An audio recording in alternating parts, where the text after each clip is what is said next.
Então chegou o momento de nós darmos atenção à palavra do Senhor Jesus, aprendermos um pouco mais, meditar. Meditar significa pensar, repensar, analisar, remoer.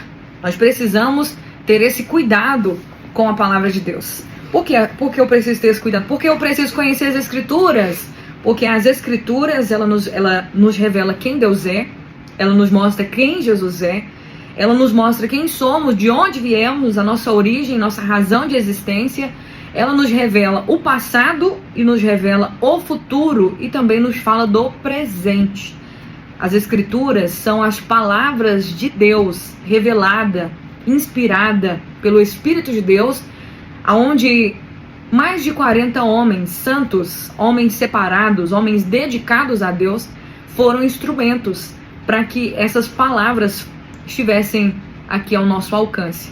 Muitos deles, enquanto escreviam essas cartas, essas palavras, faziam esses relatos observando a necessidade daquele momento, porque quando foram escrever os evangelhos, às vezes muitas pessoas acham, né, que eles tinham ali um caderninho para ficar anotando tudo que Jesus fazia o tempo inteiro, mas muitos desses evangelhos aqui foram escritos 30 anos depois que Jesus já tinha ressuscitado dos mortos, 20 anos, mais de 20 anos depois que Jesus já tinha ressuscitado.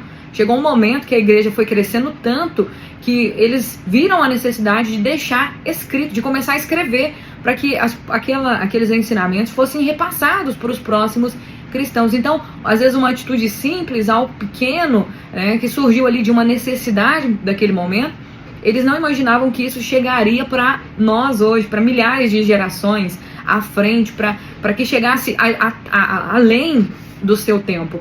Por isso que trabalhar no reino de Deus é maravilhoso, servir a Jesus é maravilhoso, porque quando nós trabalhamos para Deus e trabalhamos no reino de Deus e colocamos a nossa vida para servir a Jesus, nós estamos fazendo algo que vai ecoar além da nossa vida, algo que vai ecoar na eternidade. Por isso que Jesus falou: não trabalhem pela comida que perece, mas trabalhem pela comida que permanece para sempre. Outra vez Jesus disse: minha comida é fazer a vontade daquele que me enviou.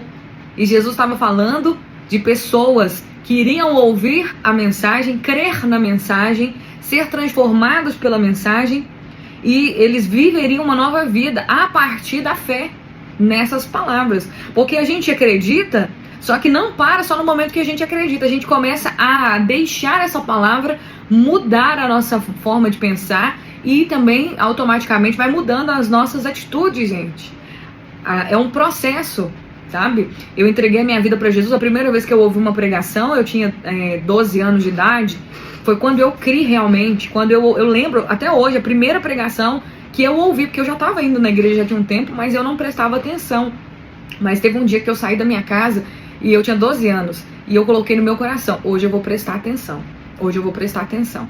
Na verdade eu já tinha 13 anos, eu comecei com 12, mas foi com 13, então eu já tinha feito 13 anos e eu já tinha colocado no meu coração: hoje eu vou prestar atenção, eu vou prestar atenção. E nesse dia foi o dia em que realmente eu entreguei a minha vida a Jesus e comecei um processo. E minha vida foi transformada a partir dali. Aos poucos, e ainda estou sendo transformada.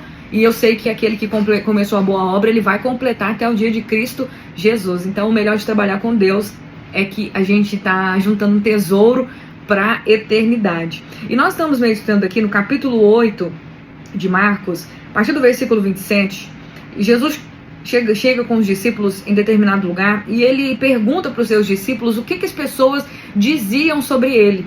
E aí os discípulos começaram a dizer: olha, algumas pessoas dizem que o Senhor é João Batista, outros dizem que o Senhor é Elias, e outras pessoas estão dizendo que o Senhor é algum dos profetas. E Jesus agora direciona essa pergunta para os seus discípulos dizendo: e vocês, o que vocês dizem que eu sou? E Pedro toma a palavra dizendo: o Senhor é o Cristo. O Cristo significa que eles entendiam quem era Jesus de fato.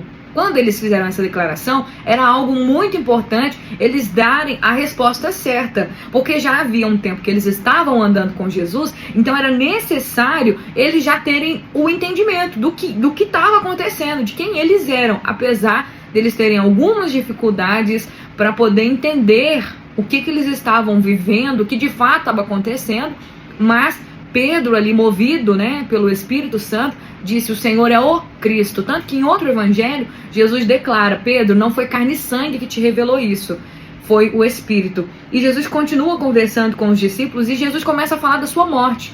Jesus fala que ele vai ser rejeitado pelos líderes do povo, que ele sofreria muitas coisas, que ele seria morto. Mas, no versículo 31, no finalzinho, Jesus disse: eu vou sofrer, vou ser rejeitado, vou padecer, mas no terceiro dia eu vou ressuscitar. A graça de Deus, o período da graça, ela começa na ressurreição.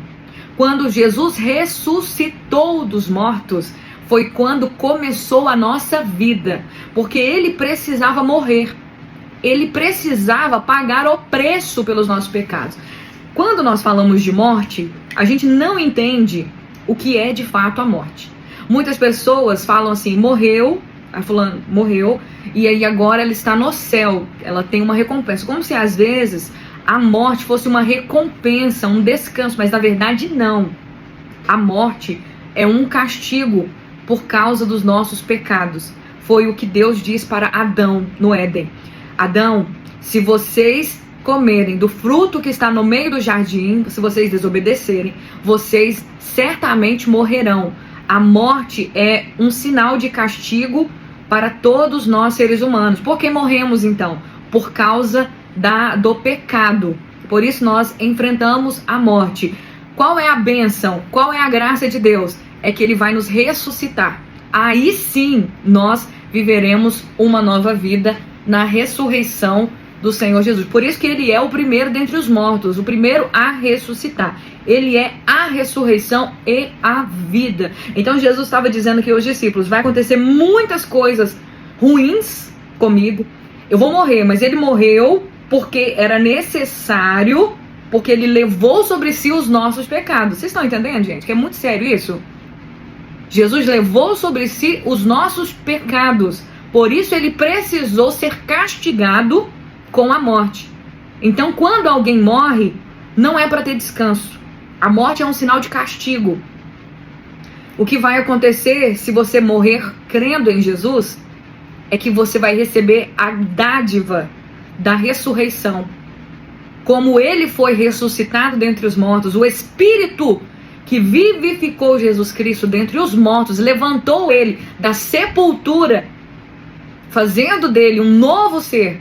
Esse mesmo Espírito que ressuscitou Jesus dentre os mortos, ele também vai nos vivificar. Enquanto estamos aqui em corpo, vivendo esse corpo da morte e caminhando para o nosso castigo, porque todos os seres humanos, a raça humana, todos serão castigados pelos seus pecados, vivenciando a morte. Mas aquele que se apega a Jesus Cristo, aquele que crê no Evangelho, aquele que ama a palavra de Deus, aquele que procura, que se livra dos seus pecados, que se arrepende dos seus pecados, ele será ressuscitado no dia do Senhor. Ele receberá um corpo novo, uma nova vida, um novo nome. Por quê? Porque ele creu que Jesus é a ressurreição e a vida. E não existe promessa maior do que essa.